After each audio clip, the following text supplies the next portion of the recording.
I just want to give a shout out to Jalen Brunson. He's had a sensational season. He was everything you want from a superstar. He was a leader. He went out there and he played his guts off. And there's nothing you could say bad about Jalen Brunson. The problem right now with this team doesn't lie on Jalen Brunson's shoulders. What it really lies on with ownership and management, because Karl Anthony Towns is not the guy. I'm sorry, he's not the guy. Karl Anthony Towns, over the last couple of years, you saw him with the Timberwolves, and now you got a chance to see him with the Knicks. He doesn't show up in the big game. Now, everybody's going to say he didn't have such a bad Game 6. When you look at numbers are deceiving, because Karl Anthony Towns cannot hit free throws in the important parts of the game, and he's had problems throughout this series shooting up threes. Anything from 23 feet or further, he cannot hit a lick. And it's been a big problem. This guy's one of the best shooting big men in the NBA, and he had problems throughout this series hitting a three-pointer. I sit here today, and I got some things to say about Tyrese Halliburton, and I'll say it very nicely in just a few moments. I look at this team, and if you're a New York Knicks fan and you believe that this team is good enough to win a championship, you guys are blind. Because there's a lot of problems with this bench, and there was a lot of problems with some of the starters that the Knicks have been starting all season long. Josh Hart is a great player. He's not a starter. He's a bona fide sixth man. Now, throughout the regular season, he was great as a starter. He really was. But that's because he was playing, talent that is not as good as the talent that you play in the playoffs. And when you play would you trade Cat then? Or at least be open to it? I think the Knicks are going to have to look at it. I mean, obviously, Karl Anthony Towns is getting $50 million a year, a little bit more than $50 million. Mm-hmm. Now, making that kind of money, the Knicks are going to have to trade for a guy that's making somewhere around that money, or two guys that are making somewhere around that tier of money. Now, I do believe Karl Anthony Towns is a good player. I don't know if he's a playoff player, and I don't know if he's a secondary player when it comes to winning a championship. He's more like a third guy. He's a Kevin Love, a guy that can do all the things that you want a big man to do. Kevin Love was obviously one of the best rebounders in the league when he went over there to the Cavaliers. Remember when he played over there on the West Coast side, and remember when he came from UCLA? This guy was one of the best shooting big men that came out of college. Now, when he came into the NBA, he transitioned when he played for Minnesota. And then, obviously, when he went to the Cavaliers, he became one of those elite two-way players that you want your big man to be. Karl Anthony Towns is not a two-way player. Karl Anthony Towns can't defend. And so when you have Jalen Brunson on the court with Karl Anthony Towns, you have a lack of defense. And it's been a big problem in this series. And throughout the playoffs, you've seen it. When Karl Anthony Towns is playing with Jalen Brunson, they don't have that two-dimensional type of game where they're going to be able to compete with a Pacer team that is going to have a starting five that are two-dimensional players. Now, you talk about Pascal Siakam. He is a great player. He really is. Now, is he a superstar player? No. But what Pascal Siakam does is he's a great all-around player. He's really traditionally changed his game. He's become a better three-point shooter. Remember when he went to the Pacers, he wasn't a good three-point shooter with the Toronto Raptors. As he's slowly, over the last couple of years with the Pacers, really developed a shot and has become a better shooter in the NBA. Also a better free throw shooter in the NBA. When you have guys that are multifaceted when it comes to offensive style of games, you see teams like the Pacers really give problems to teams like the Knicks. The Knicks are dependent on guys like Karl Anthony Towns and Jalen Brunson. If they're not scoring, and OG Anunoby's having a bad shooting game, or Mikal Bridges is having a bad shooting game, or Josh Hart's making many, many mistakes, and I know a lot of people are going to blame Josh Hart. This isn't all of Josh Hart. I know everybody wants to point their fingers. Oh, it's Josh Hart's fault. He made so many mistakes. He made a lot of mistakes.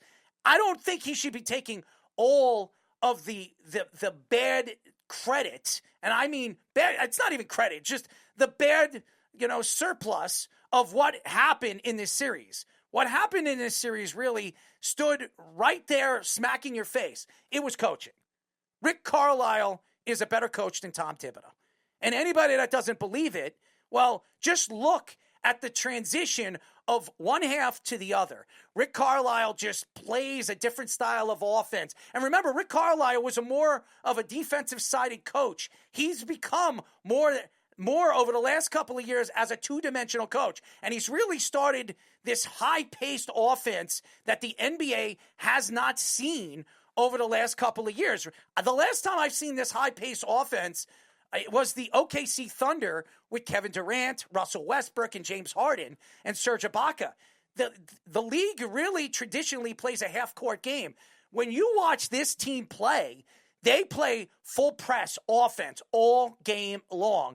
Tyrese Halliburton, and then you have all these other guys, Naismith, all these guys. They're all fast guys, young guys. They can go up and down the court. Even their bigs. Pascal Siakam is a fast guy that can go up and down the court. He's not very heavy. He's not dragging a load like Karl Anthony Towns is. And he's going to be able to compete with all these guys that the Knicks have because, look, OG Anunoby is a good He's a good 2 or he's a good 3, whatever position he's going to play, depending on the team that he's playing against. He's not a fast guy. Mikal Bridges is probably the most athletic 3 or 2 the Knicks have. But again, the Knicks were a complete mismatch to a team that had enough to beat them. Now, Tyrese Halliburton, I got to say something about Tyrese Halliburton. After the game, he said some derogatory things about the New York Knicks. First of all, he said New York's his bitch. And I understand he wants to be a villain. That's what he wants to be. He wants to be a bad guy. He wants Knicks fans not to like him. As we all know, Trae Young has done over the last couple of years. And he's been one of those guys that New York Knicks couldn't stand.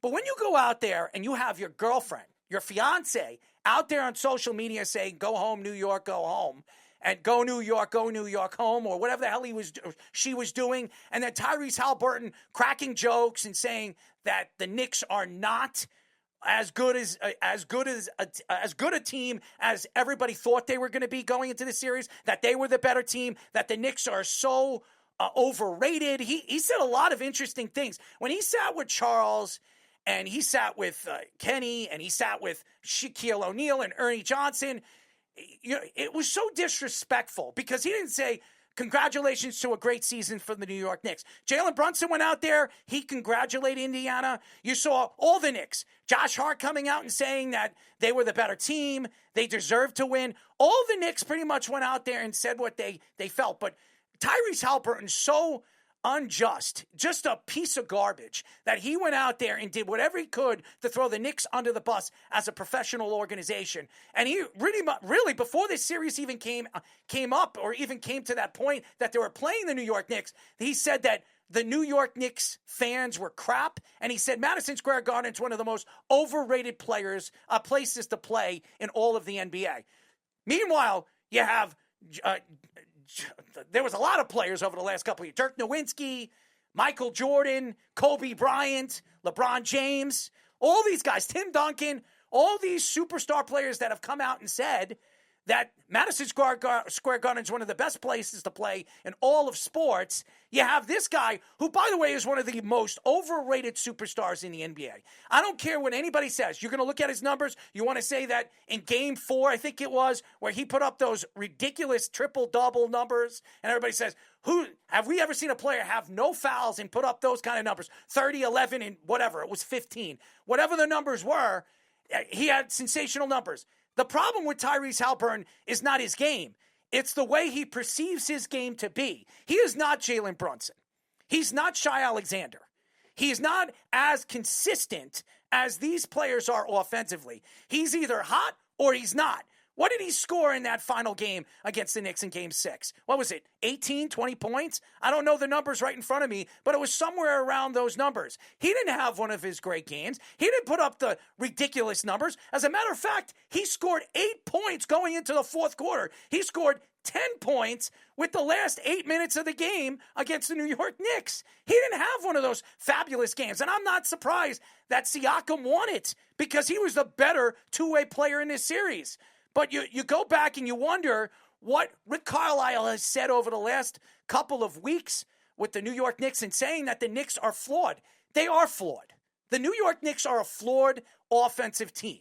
They depend too much on isolation basketball with Jalen Brunson and Karl Anthony Towns. If these guys are not playing at the top of the game, and by the way, I got to give a shout out to the Pacers defense on Jalen Brunson in Game 6. They shut down Jalen Brunson. They played so very well. They had two guys defend him throughout the game. They put a lot of pressure on him, and that put Jalen Brunson in a bad position where he was forcing up shots and giving the ball away because there was no pick and roll at the top of the key because they were playing the trap. They were too one-dimensional offensively, the New York Knicks. And once Rick Carlisle figured out how they were going to run their offense and how they were going to run their offense through Jalen Brunson, they shut down Jalen Brunson in certain specific parts of the game where it put the Knicks in a position where they couldn't put the ball in the nets.